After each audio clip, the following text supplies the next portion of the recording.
thought we've seen. Yes, the features displayed by our boogeyman will make you think twice about those people you think you know, and likely, when you're in bed some night and you hear a bump in the closet, you'll either get up and run out of the house as fast as you can, or, quite courageously, face your fears and open the door. Part 2. There are those stories that get under your skin and just sit there tugging at your soul. For me, this is one of those cases. Having the opportunity to interview a serial killer, a guy who fashioned himself after Ted Bundy and later became obsessed with Bundy's killing strategy, only heightened the intensity of writing this book. Just when you think you've seen and heard it all, along comes a story that changes everything, and for a moment you think, is there a human being capable of such madness? And then you begin a dialogue with this person, and a new understanding of brutality emerges alongside a rather voyeuristic need to know what makes a guy like this tick. From where do these terrible thoughts of harming women come? I don't know why, but some stories never receive the national attention of, say, Natalie Holloway, John Mark Carr, Jeffrey Dahmer, or any other high-profile crime story you want to insert here. Some stories are just designed for the 24/7 stimulus of round-the-clock news coverage the cable networks have adapted to over the years, while others, like the one I'm about to tell, fall below that commercial radar. Still, I love these stories, the ones we've never heard of, the ones that seem to embody the cliched spirit of truth is stranger than fiction. The truth is, we may never know what goes on inside the mind of a maniac.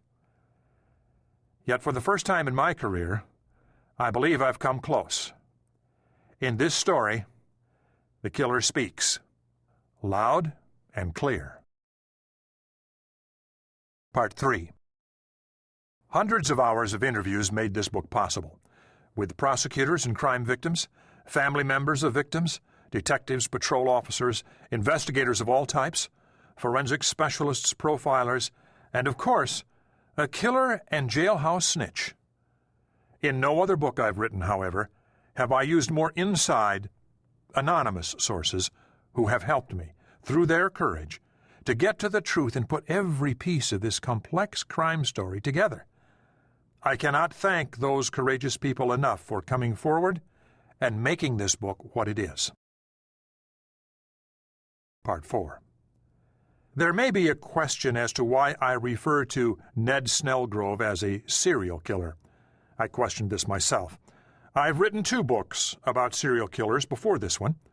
I understand the motives and thinking behind their crimes, and, of course, the clinical definition. In talking with one of the top forensic psychologists in the United States, it was explained to me that Snelgrove could easily be considered a serial killer. He had killed in different states, years apart, and attempted to kill in between. His motives are clear in his own handwriting. He would continue to kill if he had the opportunity.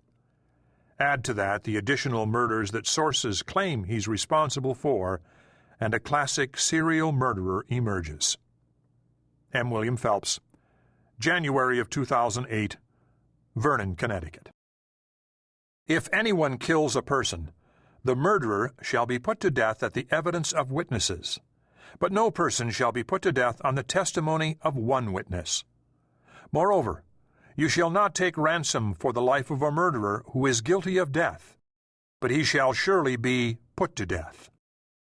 Cities of Refuge, New American Standard Bible, Numbers, Laws, 35, 30, and 31. Book 1. Mr. Hyde. Chapter 1. Part 1. Outside, the stars in the night sky are a brilliant shade of silver, flashing dimly against a dark plum-purple canvas. A vestibule, really. An inviting end-of-the-summer evening. Cool, but also crisp and refreshing, especially after what has been a long summer of fiery temperatures and stagnant, choking air.